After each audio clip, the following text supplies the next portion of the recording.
Hi, this is Cynthia from High Carb Happy. I want to tell you today about how I cut out cooked food and how you shouldn't necessarily do the same thing.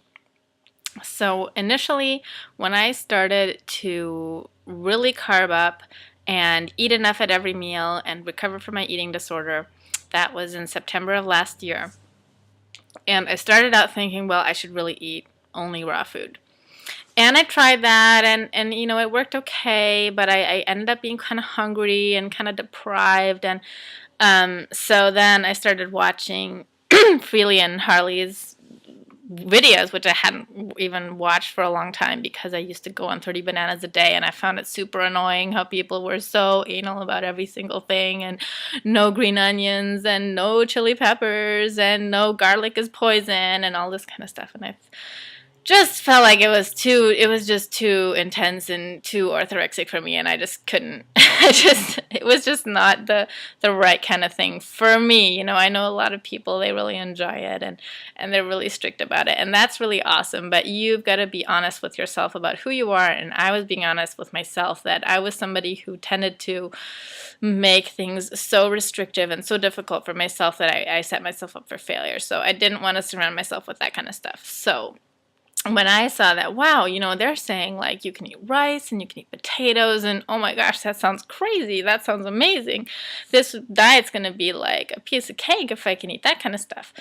And so for a while I did. I ate rice. I usually eat rice and seaweed. Or I'd eat potatoes. I cut them into fries and stuff. And I'd even put some salt on. I've never really been someone who was really into the super, super low salt thing. And it was really awesome. I think it was very healing for me to be able to eat kind of cooked starches ad libitum, as they say, as much as I wanted to, as much as I needed to be full. But the problem was I wasn't losing any weight, and it was kind of bothering me. That after 6 months I was maybe 8 pounds or more higher than when I'd started. So I said, okay, you know what? I saw the picture of Tara, 30 Below Fruity, and her experience was not with cooked food, but it was with corn, which is also starch. Especially the corn that she was eating. I think she was eating the frozen corn, so that's not like the fresh corn that you cut off the cob right after it's been picked, where it's more sugary. So in any event, I saw her sort of before and after picture, and you should check it out at 40 Below Fruity. She's on Instagram as well. And I thought, gosh, you know what? I'm just gonna regret if I don't give this a shot, if I don't try it. And so what I did was I cut out the cooked carb dinners. So what that meant for me is I really, really had to focus on really getting the carbs in for breakfast and for lunch, in terms of having really big, usually big banana smoothies. That's really my favorite way to get to get adequate carbohydrates.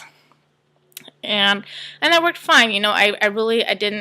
I didn't feel crazy deprived or anything. And I think maybe I was just in the right state of mind where, I had the rice, I'd had all the potatoes, I'd had all the corn pasta, I'd had it many, many, many, many times. I knew how it tasted. I knew I could have it any time. It was just a matter of, it was a choice. I was like, okay, I'm just going to try what it's like to not have it for a while. And so I am not a perfect, fully raw Christina kind of girl at all. I put some stuff on my salads at night. Like sometimes I use some gochujang or use some sriracha.